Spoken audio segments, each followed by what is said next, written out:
Over 40 years ago, President Lyndon Johnson signed the Voting Rights Act to put an end to discriminatory practices like the poll tax that for generations denied many Americans their right to vote.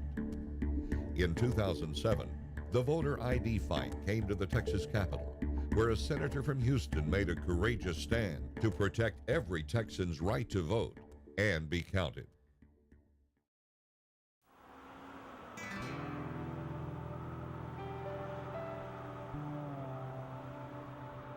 Hola, Senador Gallegos, ¿cómo estás? Hola, senador, ¿cómo estás? Bien, bien, bien.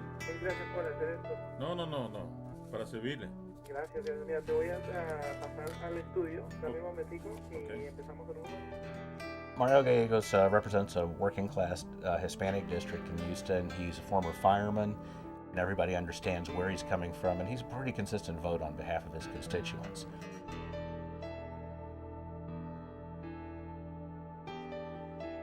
Even before the session, I had been ill on and off. It was my liver. The doctor gave me an option. He said, we're going to have to get a transplant or you only have 3 months to live. And my family and I decided to go ahead and do the transplant. This is the first time in anybody's memory that somebody who faced a life-threatening situation thought an issue was so important that they would defy the doctor's orders and be there in order to make sure something didn't happen that would have been bad for their constituents. Everybody on that floor knew Mario, and everybody on that floor knew that he had just gone through life-threatening surgery. There was no way that you could not help but admire and respect him for the risk that he was taking. On April 23rd, the voter ID debate moved to the floor of the Texas House. Today, ladies and gentlemen, the right to vote in Texas is under siege. Two bills that are on the calendar today, if passed, would disenfranchise thousands of Texas seniors, Texas elderly, Texas women, rural Texans, and poor and racial and ethnic minorities. The voter ID bill required voters to prove their identity at the polling place with a photo ID or two forms of non-photo ID. Many voters do not have official ID readily available, and in many instances, such ID may not match their name on the voter rolls.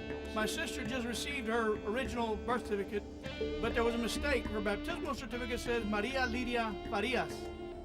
Now she's Maria Lidia Trevino. Her driver's license says Maria El Trevino. So tell me who this woman is. When we're talking about the poor, when we're talking about racial and ethnic minorities, when we're talking about people who have been born to midwives and may not have the documentation necessary, when we're talking about 44% of Texas women who do not have any form of ID with their current name on it, meaning they have their maiden name on it, the potential to disenfranchise thousands of voters exists, is very real. And for what, ladies and gentlemen? We have to ask ourselves, when you're going to infringe on the fundamental right to vote, why are you doing it? HB 218 by Brown of Kaufman, relating to requiring a voter to present proof of identification. Currently, all that's needed to vote is a voter card. It's a measure designed to keep illegal aliens, non-citizens, and people otherwise not qualified. The person who carried the bill in the House was Betty Brown, a fellow named Rafael Anchia, Hispanic from Dallas, led the floor fight against it. The Democrats would point out that there's never been any evidence of massive illegal voting or even serious illegal voting, certainly not at the polling places. Republicans obviously had another motive because they weren't solving a problem that existed. They were solving a problem that didn't exist. In my view, the way this is articulated in any state is we're going to combat this rising issue of voter fraud. How many cases are pending in this state? How many are being investigated by the Secretary of State or the Attorney General on voter fraud today? Zero. There's not one pending case. So the answer is there is no voter fraud. It is not a national issue.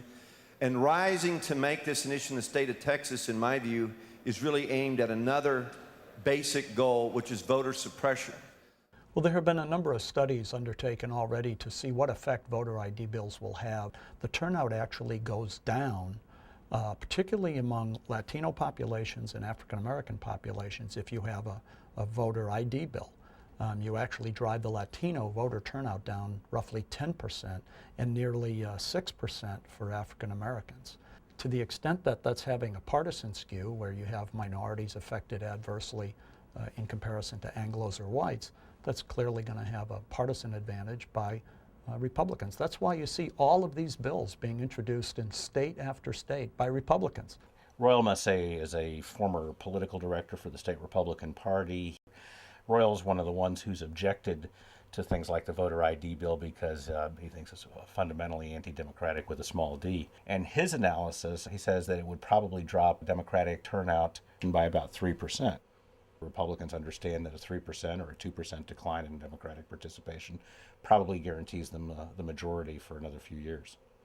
This issue, so-called issue of voter fraud, which has been launched in various states, launched, frankly, by Karl Rove. It has not been an issue. It's something cooked up in other parts of the country. We don't need to bring that sort of partisan warfare to Texas. We clearly know who is targeted against. We know who it will hurt, and I'm committed to doing everything I can, working with my colleagues in the House and in the Senate, to make sure that this bill never sees the light of day.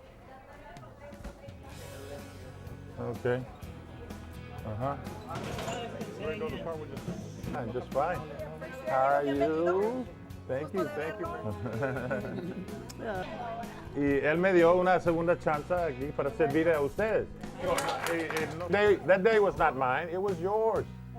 It was yours, never. Think about service, think about public service. That's been all my life since I was 18.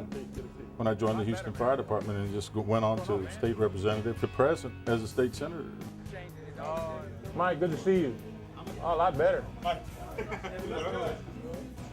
At the time, I was thinking about both my grandmothers, born in Mexico, U.S. citizens now, and they only had one form of ID. They didn't drive. Under this bill, they would have had to have 3.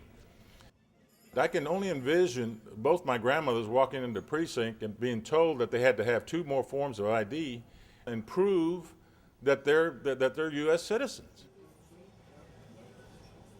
It's a fire that ultimately you're going to put out, but it's a different kind of fire.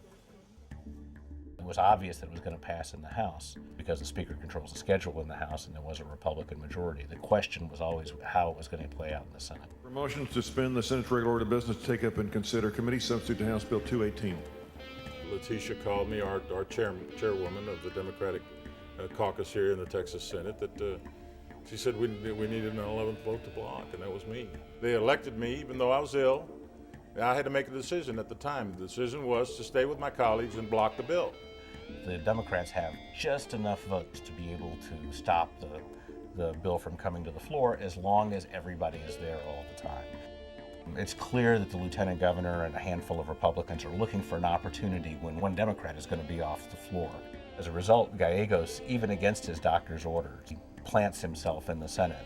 Lieutenant Governor Dewhurst tried to bring up the voter ID bill by surprise when another Democrat, Carlos Uriste, was ill and away from the Senate. Several Democrats, including Senator Gallegos, rose to challenge Dewhurst's attempt to slip the bill through while Uriste was not present. Need to rise to let the chair know my intention to speak against passage of this bill at this time. Ma'am, we're on a motion. It's not debatable at this time. If one of our colleagues is ill, at least be told that 218 is going to be, you're going to put it out, you're going to bring it out. Senator, this bill has been on intent for a week or two. Senator Uriste did not come, he did not talk to me nor my staff. Dewhurst sees his opportunity. They call for the vote. Seliger, Shapiro, Shapley, Uriste. Senator Uriste, still sick with the flu, had rushed back just in time to vote.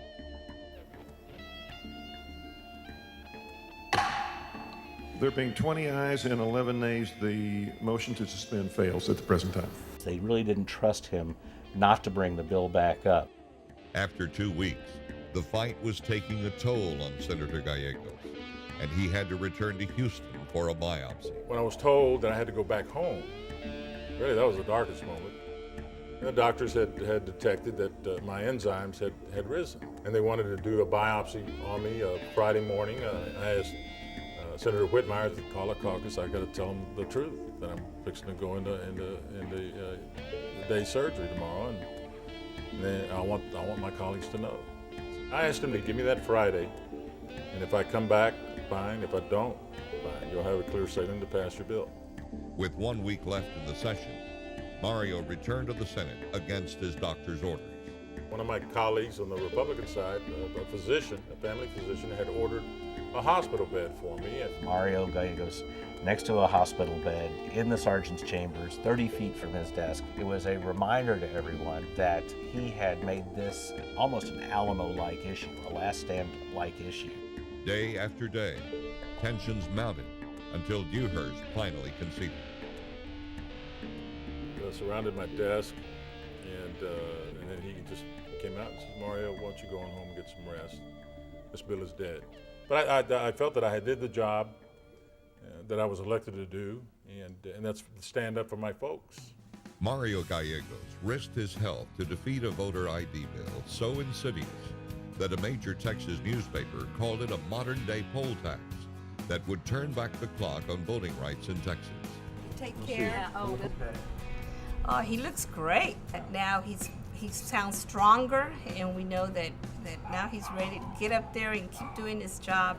Mario's stand preserved the right of all Texans to vote and be counted.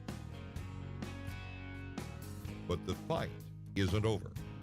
Any special session they have, the governor will put voter ID back on the ballot. It's probably the most important piece of legislation for both Democrat and Republican futures over the course of the next two election cycles of anything that's out there. You know, my final word to my colleagues was that I'll be back next session. And if you want to take this issue on again, I'll fight you again on the issue.